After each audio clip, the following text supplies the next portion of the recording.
अब next distribution of charge, कौन सा डिस्ट्रीब्यूशन ऑफ चार्ज है इस बार हम लेंगे जबकि चार्ज फैला हुआ है ओवर सर्टेन वॉल्यूम। तो यहां volume charge density, volume charge density rho है। वॉल्यूम चार्ज डेंसिटी क्या है? रो, कूलम पर क्यूबिक मीटर, यानी चार्ज पर यूनिट वॉल्यूम।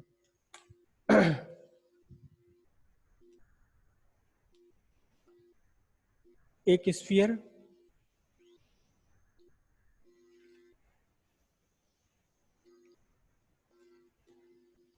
एक ये स्फीयर, और इस स्फीयर की रेडियस है कैपिटल आर, रेडियस है इसकी कैपिटल आर, करेक्ट। और इस पर चार्ज डिस्ट्रीब्यूटेड है यूनिफॉर्मली, यूनिफॉर्मली चार्ज डिस्ट्रीब्यूटेड है, हर जगह एक जैसा चार्ज है सर। वॉल्यूम चार्ज डेंसिटी यहाँ यूनिफॉर्म है, कहीं कम कहीं ज़्यादा नहीं है, ठीक है।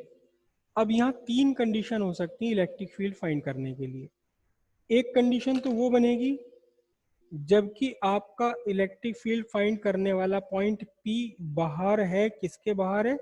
इस पूरे स्फीयर के बाहर है। O is the centre of sphere, और ये डिस्टेंस आपकी कितनी है? ये स्मॉल r। पहली कंडीशन तो वो बनी। फर्स्ट कंडीशन क्या बनी? फर्स्ट कंडीशन बनी जिसमें कि small r greater than capital R है। स्मॉल r है डिस्टेंस उस पॉइंट का जिस पॉइंट पर इलेक्ट्रिक फील्ड फाइंड करनी, कैपिटल R है रेडियस ऑफ द स्फीयर। दूसरी कंडीशन क्या बन जाएगी? दूसरी कंडीशन वो बन जाएगी जब आपका पॉइंट P सीधे सीधे स्फीयर पर हो, यानी कि स्मॉल r की वैल्यू कैपिटल R के इक्वल है। और तीसरी कंडीशन वो बनेगी जबकि आपका point P inside the sphere है, यहाँ कहीं। अब ये जो स्मॉल r है आपका, ये स्मॉल r, तीसरी कंडीशन में आपका स्मॉल r क्या होगा? Less than capital R। हम इसी कंडीशन को करेंगे क्योंकि इस एक कंडीशन को करने के बाद बाकी दो कंडीशन इसी से निकल कर आ जाएंगी। तो एक पॉइंट है, पॉइंट P है इनसाइड द स्फीयर, ये point P inside the sphere है, और इस पॉइंट P पर इलेक्ट्रिक फील्ड हमें फाइंड करना है। पॉइंट P पर इलेक्ट्रिक फील्ड फाइंड करने के लिए पॉइंट P से पास होते हुए एक गॉसियन सरफेस ड्रॉ करेंगे, जहां तक संभव हो सके सिमेट्रिकल गॉसियन सरफेस, और यहाँ हम आराम के साथ एक स्फेरिकल गॉसियन सरफेस बना सकते हैं। ये मैंने शेड कर दी स्फेरिकल गॉसियन सरफेस। ध्यान दीजिए इस स्फेरिकल गॉसियन सरफेस की रेडियस है small r, spherical Gaussian surface की रेडियस है स्मॉल r, ठीक है। तो अब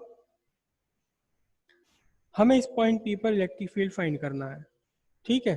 तो वही है, दो बार इलेक्ट्रिक फ्लक्स फाइंड करेंगे, एक बार मैथमेटिकली और एक बार गॉस थ्योरम से। तो ये तो हो जाएगा पूरा ही। तो गॉस थ्योरम से फाइंड करेंगे और एक बार फाइंड करेंगे मैथमेटिकली। कैसे? देखिए ध्यान से। यहाँ मैंने पॉइंट P के अराउंड वही तरीका, पॉइंट P के अराउंड एक छोटा सा सरफेस बनाया। छोटा सा सरफेस कौन सा? ds। इलेक्ट्रिक फील्ड वेक्टर कहाँ है? पॉजिटिव चार्ज का electric field E vector away from it, और यहाँ इसी डायरेक्शन में हो गया फ्रॉम इनसाइड टू आउटसाइड क्या? n कैप, n कैप हो गया। तो फिर total electric flux phi E total is equal to closed integration of EDS is equal to closed integration of EDS cos theta, here theta sorry 0 degree है।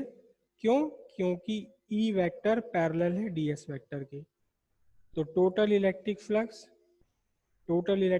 हो गया integration EDS over closed surface. फिर वही की वही कहानी, वही बात, पुराना वाला वही गाना, क्या? Due to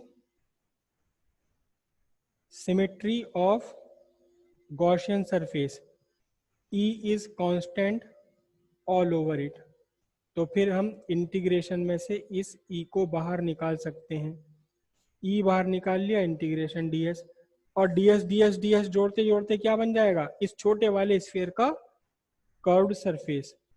E into 4πr², small R square, क्योंकि हम सरफेस कौन सी ले रहे हैं, केवल अंदर वाली सरफेस ले रहे हैं। अब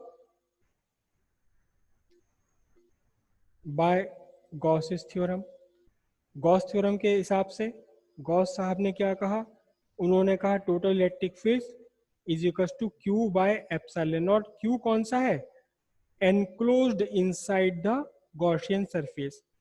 तो क्यू कैसे फाइंड करेंगे, क्यू फाइंड करेंगे हम volume charge density into volume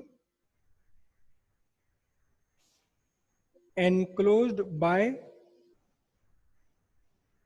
Gaussian surface. तो क्यू कितना निकल कर आया कौन सी है गॉसियन सरफेस, केवल अंदर वाला स्फीयर है गॉसियन सरफेस। तो अंदर वाले स्फीयर ने कितना वॉल्यूम घेर लिया, 4/3πr³। ये हो गया आपका चार्ज।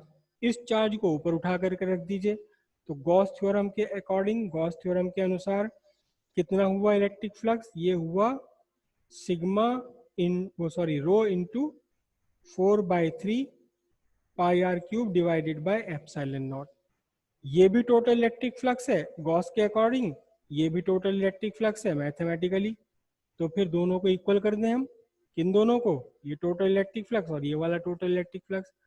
तो मैथमेटिकली क्या आ रहा था, टोटल इलेक्ट्रिक फ्लक्स आ रहा था E into 4πr² is equal to Gauss theorem से कितना आ रहा है, rho into 4/3πr³ upon epsilon nought, rho into 4/3πr³ upon epsilon nought. ठीक है, ध्यान से देखिए, E इज इक्वल टू 4 से 4 कैंसिल, पाई से पाई कैंसिल, r² से r² कैंसिल, क्या बचा, रो r और अपॉन में 3π एप्सिलॉन नॉट न्यूटन पर कूलम। और इसी में ये तो हो गया कौन से पॉइंट के लिए, a point inside the sphere, correct, हाँ जी, ठीक है। अब ये तो हो गया किस पॉइंट के लिए, जो पॉइंट इनसाइड द स्फीयर है, इनसाइड द स्फीयर है, करेक्ट।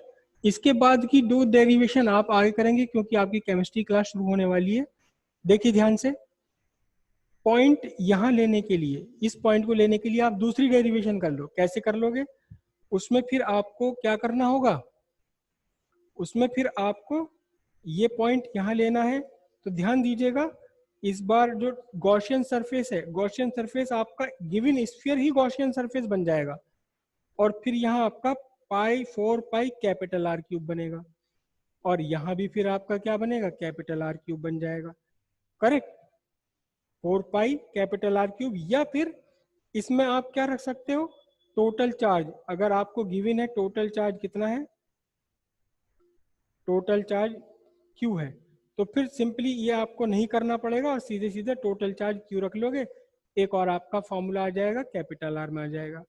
और जब आप पॉइंट P पर फाइंड करना है आपने, तो फिर आपको गॉसियन सरफेस बनानी होगी ऐसी वाली, ये गॉसियन सरफेस बनेगी, charge enclosed inside the Gaussian surface, पूरा का पूरा टोटल चार्ज जो भी स्फीयर पर है। और रेडियस कौन सी लेनी इस बार आपको गॉसियन सरफेस की, ये कैप स्मॉल r ली जाएगी, यहाँ फिर से स्मॉल r आएगा, और यहाँ फिर आपका कैपिटल Q आ जाएगा इस पूरे की जगह पर, और फिर आपका एक बार और आंसर आ जाएगा। ये दोनों डेरिवेशन आप कल करना, और नहीं हो पाए तो फिर मैं करा दूंगा दोनों डेरिवेशंस।